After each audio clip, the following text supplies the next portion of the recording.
They say every heart carries a voice. Some people ignore it. Some are too afraid to listen. But in the village of Umualasa, there was a girl named Amaka, and the voice inside her heart refused to be silent. Amaka wasn't just any girl. She was the daughter of the village healer, and granddaughter of the great Ezenwanyi, the oldest and wisest woman in all the land. People said Amaka would one day take her place, that she would learn to read the bones and speak to the spirits. But Amaka, she had other dreams.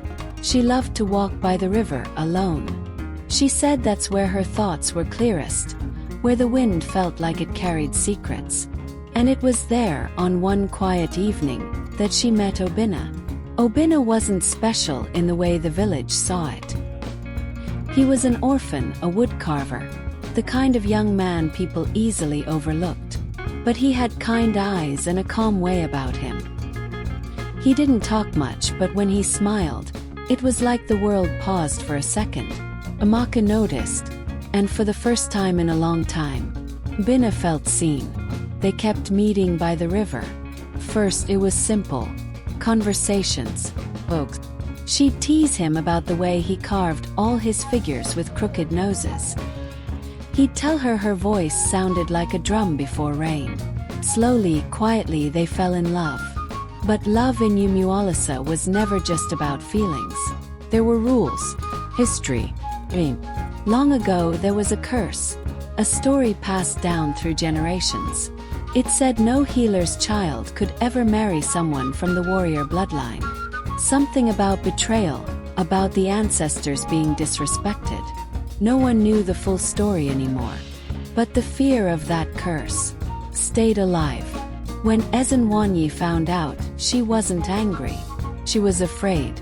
She told Amaka, "That kind of love, it never ends well."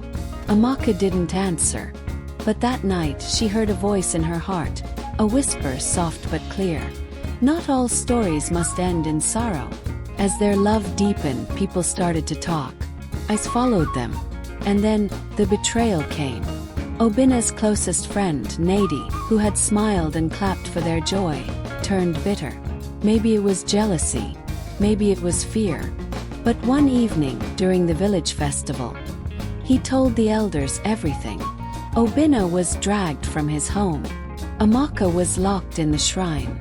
Ezenwanyi tried to protect her, but the village had already made up its mind. The curse must not be triggered. They called on the spirits. They called on fear. But that voice in Amaka's heart grew louder. She began to dream of things she'd never been told. Visions of the past, of a girl like her, and a boy like Obinna. Of a love that had been buried under shame and lies. She saw the truth. The curse wasn't from the ancestors. It was created by men, elders who used fear to control hearts, who twisted history to keep power in their hands. Amaka woke up from that vision with tears in her eyes and fire in her spirit. At dawn, she walked to the river, dressed not in white for mourning, but in white for truth. Obinna was waiting. Weak, unsure, but still holding on. The villagers gathered, murmuring, watching. Amaka raised her hands, not to beg but to speak. She told them everything. What she had seen. What the voice in her heart had shown her. That love, real love, does not dishonor tradition. It transforms it. That if they truly listened to the ancestors, they would hear what she heard. First there was silence. Ezenwanyi stepped forward. She placed her staff at Amaka's feet, the highest sign of surrender in the land. And just like that, the wind shifted. The river quieted. The ancestors, it seemed, were listening too. No one really knows what happened that day at the river. Some say the curse broke. Others say it was never real at all.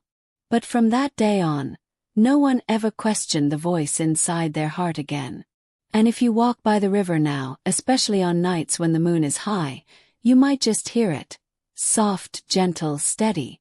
Choose love. Even when the world tells you not to.